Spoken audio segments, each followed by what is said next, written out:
O Ação Nacional está de volta. Hoje nós estamos falando sobre a crise política brasileira. Recebemos em nossos estúdios o advogado Jorge Thanos e o jornalista e professor Marcel Cheida.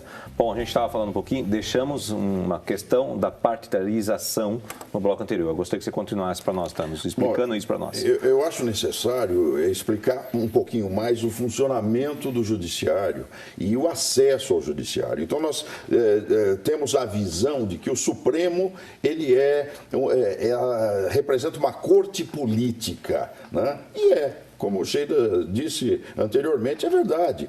Há lá uma estrutura política colocada. Os partidos indicam os seus nomes. O presidente indica também. É uma instituição de Estado, né? O judiciário é uma instituição de Estado. Não tenha dúvida alguma. Porém, essa instituição tem que ter freios. E esses freios já existem. Fala-se muito em lei de abuso de autoridade. Nós já temos lei de abuso de autoridade desde da primeira Constituição. Concordo. 1824. Isso é inerente. Isso, aliás, é uma tradição que vem da antiguidade. Roma, lei das 12 tábuas. E aí vem para cá, chegou no direito contemporâneo. Então, nós não podemos concordar, por exemplo, com prova ilícita. Não é? Correto. Como é que isso é ilícito? Eu não preciso de lei de abuso de autoridade. Preciso, porque a palavra abuso já é exatamente algo que extrapola os limites da lei. Né? Abusou, né? Se abusa da comida, então, não passa mal? A lei é a mesma coisa. Abusar da lei é passar mal em sociedade. Então, nós temos limites. Eu não posso, o magistrado tem que ter um perfil de sacerdote. Eu não quero saber da vida do magistrado. Por quê? Se eu souber das torpezas da vida do magistrado, que crédito ele terá ao julgar a minha lide, o meu problema? Muitas vezes um problema de vida, um problema econômico. Será que ele está apto? Então eu quero um magistrado sacerdote e atento ao objeto da ação. Ele não pode sair um minuto do pedido da ação, porque não pode existir axologia no direito.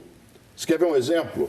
O ministro José Roberto Barroso, numa ação que envolvia uma clínica, um problema de atendimento, o objeto da ação era e ele nessa ação se manifesta sobre o aborto, dizendo que tolera-se até o 3º mês o aborto, papapá. Essa decisão de um ministro que não tinha que se manifestar sobre esse tema, porque o processo não permite, claro, ele está no Supremo, ele pode tudo. E esse é um engano. Esse é um erro que deve ser corrigido. Então, isso eu queria perguntar, mas quem limita isso? Então, hoje ninguém mais.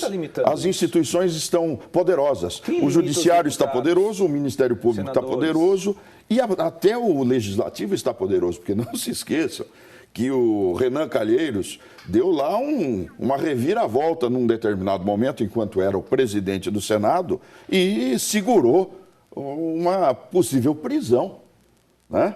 Mas, enfim, é outro momento. O ato dele foi de uma afronta ao judiciário. Uma afronta e foi vencedor. E foi vencedor. O judiciário se curvou a ele. E aí fica assim, até na mesma situação que você está falando, assim, quem limita também é a imprensa. Como é que chega a esse ponto de que, se a imprensa também não divulgasse tudo isso que está acontecendo agora, ia ficar tudo embaixo da gaveta e a coisa ia continuar da mesma forma quando continua por 30 anos. Quando a gente acabou de escutar aí o pessoal do Odebrecht falando, faz 30 anos que isso está acontecendo, vocês estão surpresos por quê? E até mais, né? Até mais que isso. Mas por quê? Eu acho que tudo está sendo revirado, a caixa de Pandora está virando aí, como se diz na gíria, né? Porque realmente a imprensa está fazendo o papel dela também. E às vezes, desculpa, Cheida, que eu sei que é a sua especialidade, mas eu tenho que colocar essa pimenta aí nessa conversa. E às vezes exagera e passa informações que criam uma opinião pública distorcida. Ele vai explicar melhor isso, mas o que eu quero dizer é o seguinte: há uma expectativa hoje de prisão. Futuramente, no depoimento do presidente Lula, espera-se que ele vá preso. É essa a opinião pública. Essa não opinião. É bem assim, não. Não, mas há uma opinião pública formada. E ele acabou de ser absolvido em parte do processo que responde em São Paulo, na Barra Funda. Foi absolvido, inclusive o Vacari foi. E a outra parte está com o juiz Moro lá no Paraná. E se ele for absolvido lá também? Aí, como é que vai ficar a opinião pública? A essa eu acrescento a pimenta para o shake. Bom, a mídia sempre exerceu um papel de amplificador, né, desses fatos e de suas repercussões. A mídia incorpora o que os protagonistas daqueles fatos, de certo modo, né, como eles atuam, e a mídia também faz um tipo de interpretação, porque ela também, de certo modo, compõe o poder.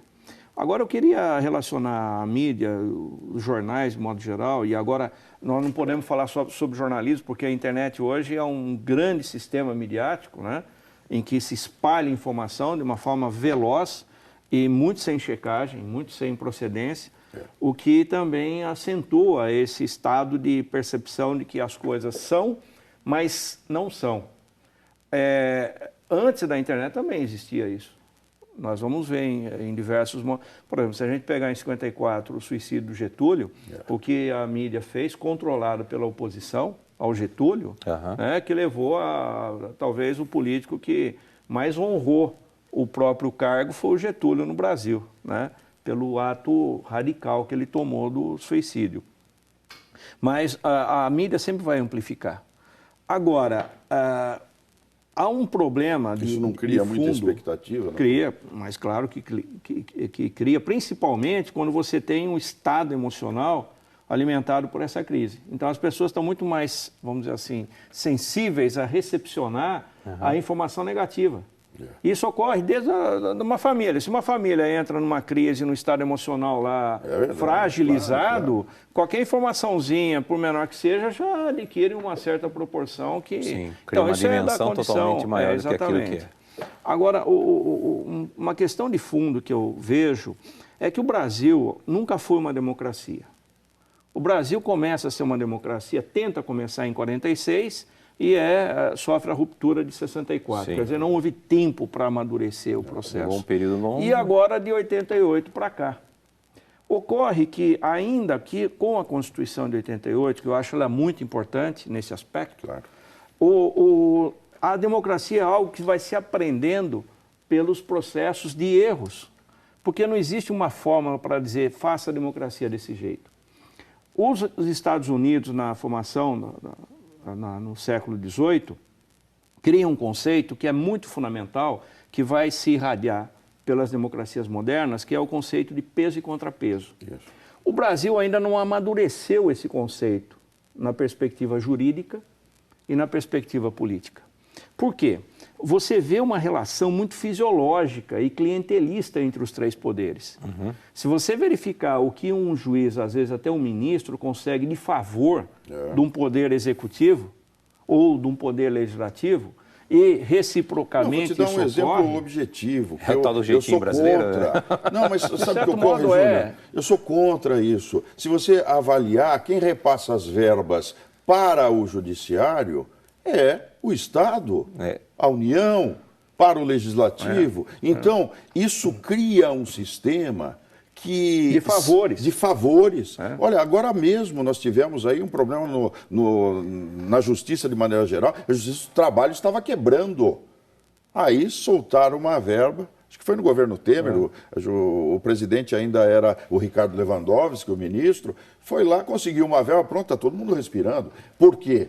Porque até o ano passado, eu me lembro aqui no TRT-15, em Campinas, que é a sede do Tribunal Regional do Trabalho, o doutor Lurival, o presidente anterior a esse que está lá hoje, doutor Fernando, ele falava, olha, não vamos chegar até dezembro. Aí saiu a verba. Mas quem que deu essa verba? Quem liberou essa verba? O Executivo. Então, há uma dependência. Em São Paulo... Quem dá reajuste para os próprios juízes? O presidente do Tribunal de São Paulo, que escreve muito sobre ética, doutor Nalini, respeitado, desembargador respeitadíssimo, né? Ele aposenta em dezembro, em janeiro é secretário do Estado, secretário da Educação. Quer dizer, não há nenhuma quarentena, o Estado não mantém ações no tribunal. Como é que o presidente do tribunal, que escreve sobre ética, doutor Nalini, é respeitadíssimo, vira secretário da Educação sem uma quarentena? que está acontecendo? Que promiscuidade é Mas essa? então, aí que não entra o balanço e contrabalanço. Pois é. O Brasil, hoje se retoma muita discussão da tese lá, da teoria do Sérgio Buarque de Holanda, né, do brasileiro cordial, que muita gente, às vezes, também não entende o que ele quis dizer, porque, na verdade, o que ele propõe é mostrar que o brasileiro atua muito mais pelos afetos e desafetos. Então, se você é meu amigo, você tem tudo. Se você é meu inimigo, morreu, eu te odeio. Quer dizer, não existe a racionalidade da política, que foi alcançada nos últimos tempos, né, da modernidade, com a formação da França pós-revolucionária, Inglaterra, a própria Europa, os Estados Unidos, aqui no Brasil ainda. É uma aula de história aqui também, Sim, né? lógico, com certeza. Também. A gente está aprendendo aliás, muito olha, aqui, com certeza. Uma questão que é séria nesse aspecto, que o brasileiro, a democracia é, antes de tudo, um senso de cultura e de fé. E nós sempre vivemos na sociedade autoritária. Essa elite dominante que sempre governou esse país aqui. Sempre. Quem vai romper com isso é o Lula. Que vira elite dominante. Que, de certo modo, virou. Virou. E, aliás, né, Virou. Eu tinha uns debates com o pessoal do PT que eu dizia o seguinte: o Lula, primeiro que o Lula nunca foi um comunista. O pessoal fala, o Lula nunca foi. O Lula é um sindicalista, é um sujeito que tem o objetivo ao longo da vida de ascensão socioeconômica, de ascensão de classe social, né? Era um operário, da formação típica do operário brasileiro. Mas ele, se você falar que o sujeito é comunista, ele tem que ter uma carga ideológica, que o Lula não tem. Não tem. Né? Principalmente pela formação. Agora cá entre nós, hein? É um orador e tanto. Claro, aí já é o olha, hoje pessoal. nós não temos quem se compare das palavras e a Lula no domínio da... Ele cria, ele é um orador. Sim, com certeza. É um orador das massas. Isso é inequívoco, né? E o que vai ocorrer é que nesse processo todo aí, essa cultura do afeto cimenta as relações políticas no país. É verdade. E você vai verificar que tem uma obra, eu acho que muito importante, que tinha que ser relida pelas novas gerações, chama-se Os Donos do Poder, do Raimundo Faoro, em que ele vai construir todo um mosaico histórico de como esses donos do poder, de certo modo, cimentaram a manutenção desse estamento burocrático no Estado, que você tem um estamento, você tem um corpo burocrático no Estado muito beneficiado. Você pega os salários, os altos salários, as aposentadorias, né? Que aí entra... fenomenal. Quer dizer, o maior consumo de aposentadoria no Brasil não é do CLTista, é do pessoal das aposentadorias do servidor público. Dos servidores, Por isso que está matando os inclusive estados. juízes, políticos. Claro. Aliás, deixa eu pegar o gancho da fé. Eu vou só para um rápido intervalo. A gente vai voltar nesse rápido tema. Já foi um bloco, né? a gente vai voltar falando isso aí, porque aí entra naquela questão que a gente falou. Tem a questão aqui, nós estamos falando do mito, que vocês acabaram de falar, que se construiu um mito. Tem a questão também do abuso do poder. Como é que a gente está chegando nesse ponto, né? Vamos para um rápido intervalo e voltamos já.